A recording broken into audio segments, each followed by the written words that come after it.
Hello friends, welcome to Sanjaya Study Circle. Today நம்ம January 12 and 13 current affairs தாங்க பார்க்க போகிறோம். அதுக்கு முன்னாடி இன்னா செய்யாமை அதிகாரத்திலேருந்து ஒரு குறளை பார்க்கலாம். அறிவினான் ஆகது உண்டோ பிரிது நோய் தன்னோய் போல் போற்றா கடை பிற உயிரின் துன்பத்தை தமது துன்பம் போல் கருதாவிட்டால் தாம் பெற்றுள்ள அறிவால் எந்த பயனும் இல்லை. ஓகே, இன்றைக்கான ஹெட்லைன்ஸ் பார்க்கலாம். எனது கிராமம் my village scheme. DRDO conducts a successful flight test of Akash NG missile. Coast Guard of India Japan all joint exercise. Meghalayas Baini Hot India's most polluted city in 2023. Neithal Meechi scheme.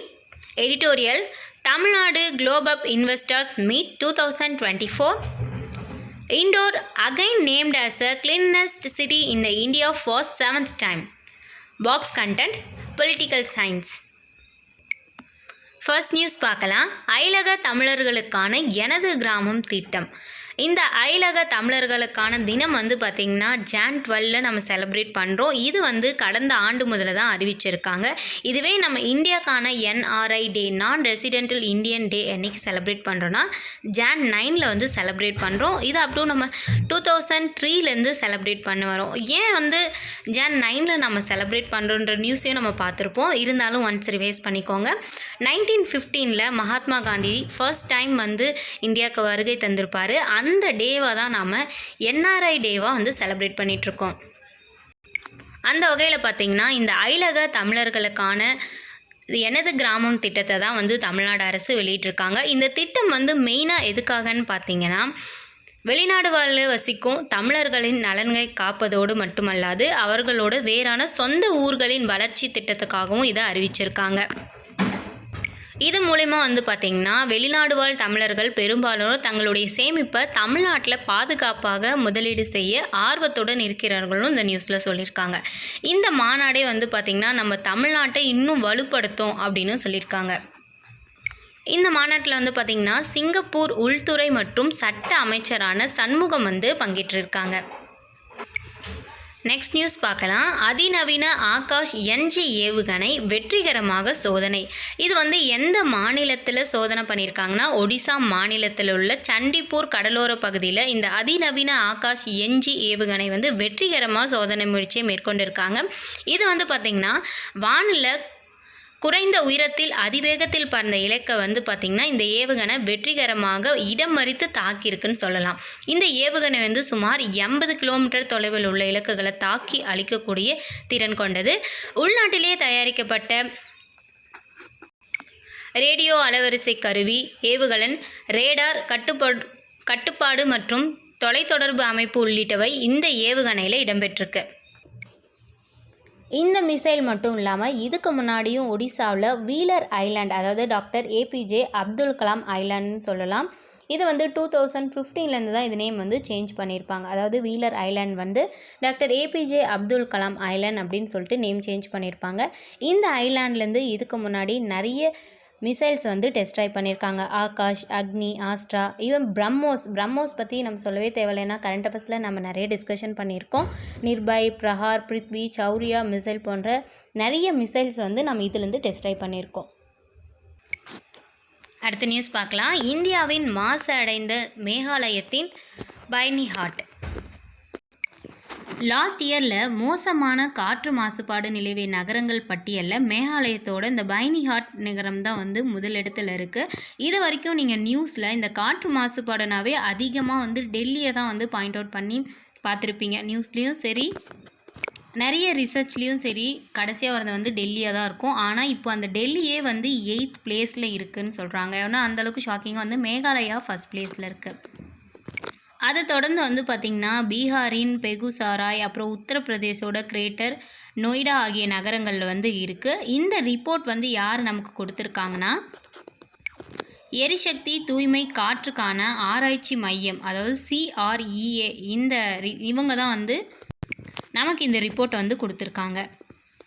Last இயரில் வந்து பார்த்திங்கன்னா 70%க்கும் அதிகமாக நாட்களுக்கு காற்றின் தரநிலைவை பதிவு செய்யப்பட்ட 227 நகரங்களில் இந்த ஆய்வுக்கு எடுத்துக்கொள்ளப்பட்டன. அதில் வந்து பார்த்திங்கன்னா 85 சிட்டிஸ் வந்து இந்த மத்திய அரசின் தேசிய தூய்மையான காற்று திட்டத்தில் இடம்பெற்றிருக்கு.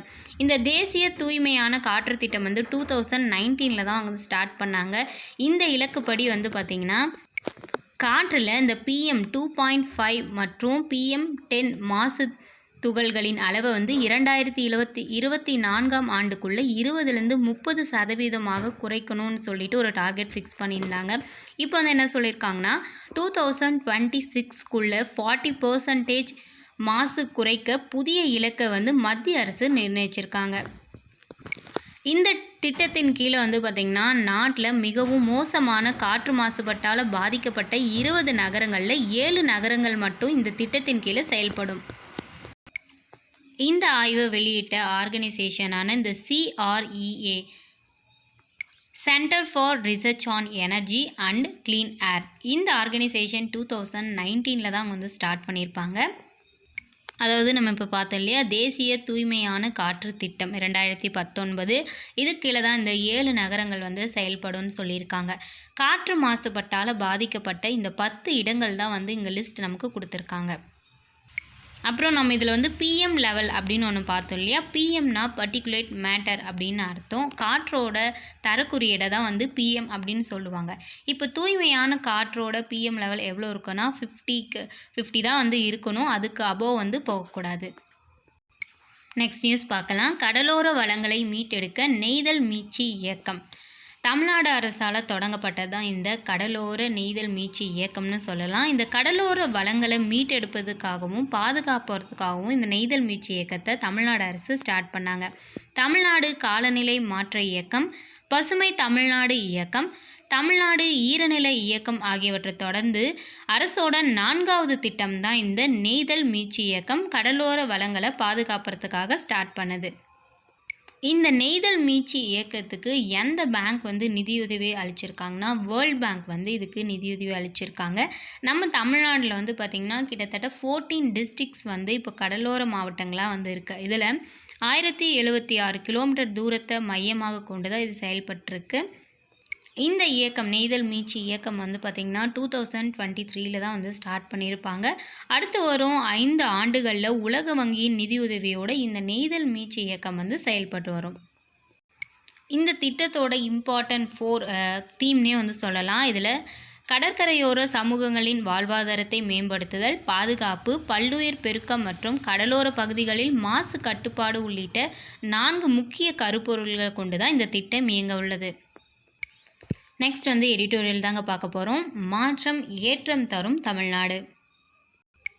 குளோபல் எக்கனாமிக் சமிட், அதாவது உலக முதலீட்டாளர்கள் மாநாடும் வேர்ல்டு தமிழ் எக்கனாமிக் ஃபாரமும் வந்து பார்த்திங்கன்னா ஒன்றா நடந்திருக்கு. இது நம்ம தமிழ்நாட்டில் சென்னையில் தான் நடந்திருக்கு.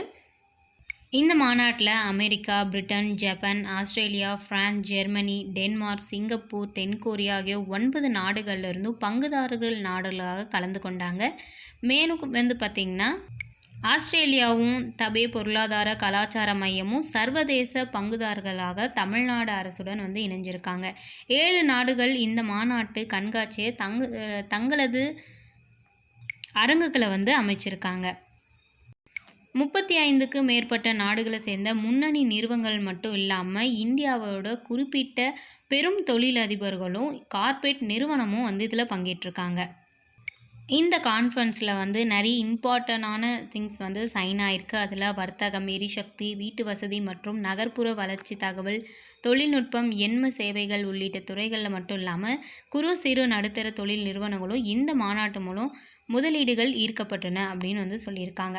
இந்த பாயிண்ட் வந்து பார்த்திங்கன்னா மெயினாக மெயின்ஸ்க்கு வந்து யூஸ் ஆகும். ப்ரிலிம்ஸ் வகையில் world Tamil economic conference and global economic summit வந்து எங்கே நடந்துச்சுன்னா தமிழ்நாட்டில் சென்னையில் வந்து நடந்திருக்கு. அடுத்த நியூஸ் பார்க்கலாம். நாட்டின் தூய்மை நகரம் இந்தூர் தொடர்ந்து 7வது ஆண்டாக தேர்வு. நாட்டோட கிளீனஸ்ட் சிட்டியாக வந்து இண்டோர் வந்து தேர்ந்தெடுத்திருக்காங்க. இது வந்து அவங்க 7th டைம் வந்து வின் பண்ணுறாங்க. இந்த தடவை வந்து பார்த்திங்கன்னா இந்தூரை தொடர்ந்து சூரத் முதல் இடத்துலையும் நவி மும்பை வந்து 3வது இடத்துலையும் வந்து பிடிச்சிருக்காங்க. வெற்றி பெற்ற நகரங்களின் பிரதிநிதிகளிடம் விருதுகளை வழங்கிய குடியரசுத் தலைவர் திரௌபதி முர்மு அவங்க வந்து கௌரவிச்சிருப்பாங்க. நாட்டின் தூய்மையான நகரமாக தொடர்ந்து 7வது ஆண்டாக மத்திய பிரதேசத்தின் இந்தூர் வந்து தேர்ந்தெடுக்கப்பட்டிருக்கு. இந்தூருடன் வந்து பார்த்திங்கன்னா குஜராத்தின் சூரத் நகரம் முதலிடத்தை பகிர்ந்து கொள்கிறது. மகாராஷ்டிராவோட நவி மும்பை வந்து 3வது இடத்தை வந்து பிடிச்சிருக்காங்க. 4வது இடத்துல வந்து ஆந்திராத்தில் உள்ள விசாகப்பட்டினம் வந்து 4th பிளேஸ் வந்திருக்கு. இந்தியாவோட கிளீனஸ்ட் சிட்டியோட லிஸ்ட், இந்த லிஸ்ட் வந்து பார்த்திங்கன்னா எப்போ அறிவிச்சிருக்காங்கன்னா 2016 தான் வந்து இதை அறிவிச்சிட்டு வராங்க.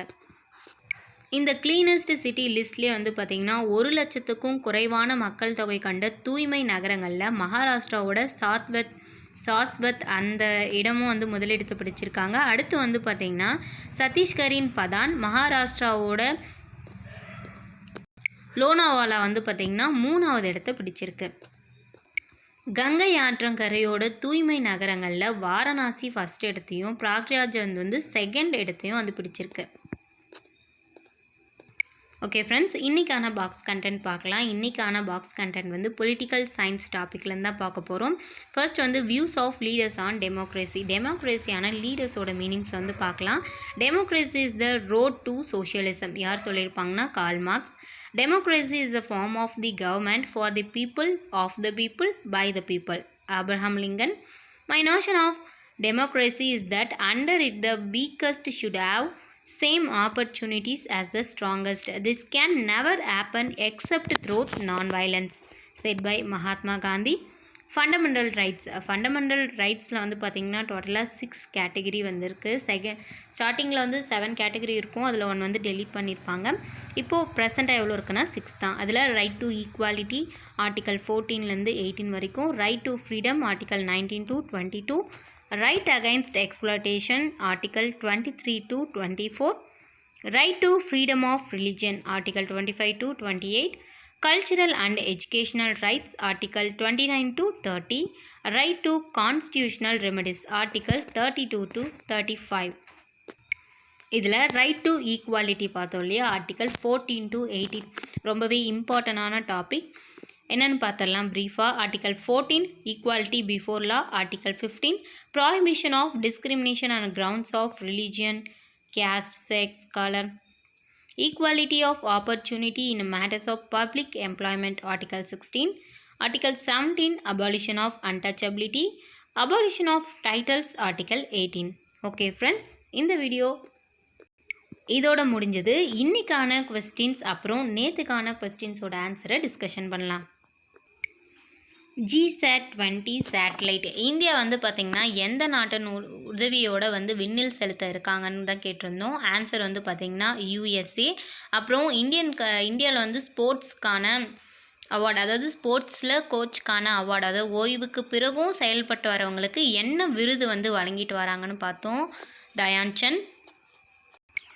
தேர்ட் கொஸ்டின் வந்து பார்த்திங்கன்னா விருதுகள் திட்டம் எந்த ஸ்டேட் வந்து கொண்டு வந்தாங்கன்னு பார்த்தோம். அதோட ஆன்சர் வந்து பார்த்திங்கன்னா தமிழ்நாடு. ஃபோர்த் கொஸ்டின் வந்து பார்த்திங்கன்னா சூரிய மின்னாற்றல், இந்த திட்டம் வந்து பார்த்திங்கன்னா எந்த நதிக்கரையில் எந்த ஸ்டேட் வந்து ஸ்டார்ட் பண்ணாங்கன்றது தான் ஃபோர்த் கொஸ்டின். மத்திய பிரதேஷில் நர்மதா நதிக்கரையில் தான் வந்து இந்த திட்டம் ஸ்டார்ட் பண்ணியிருப்பாங்க. ஓகே ஃப்ரெண்ட்ஸ், இன்றைக்கான கொஸ்டின்ஸ் வந்து ஃபர்ஸ்ட் கொஸ்டின், நெய்தல் மீட்சி இயக்கத்துக்கு எந்த பேங்க் வந்து நிதியுதவி அளிச்சிட்டு வராங்க? செகண்ட் கொஸ்டின் வந்து பார்த்திங்கன்னா எந்த மாநிலம் வந்து இந்த காற்று மாசுபாட்டில் ஃபர்ஸ்ட் பிளேஸில் இருக்குது, எந்த நகரம்? Third question, Akash engine satellite வந்து எந்த மாநிலத்தில் டெஸ்ட் ட்ரைவ் பண்ணாங்க? ஓகே ஃப்ரெண்ட்ஸ், இந்த வீடியோ இதோட முடிஞ்சது. இந்த வீடியோ உங்களுக்கு பிடிச்சிருந்தா மறக்காமல் எங்கள் சேனலை சப்ஸ்கிரைப் பண்ணுங்கள். தேங்க்யூ.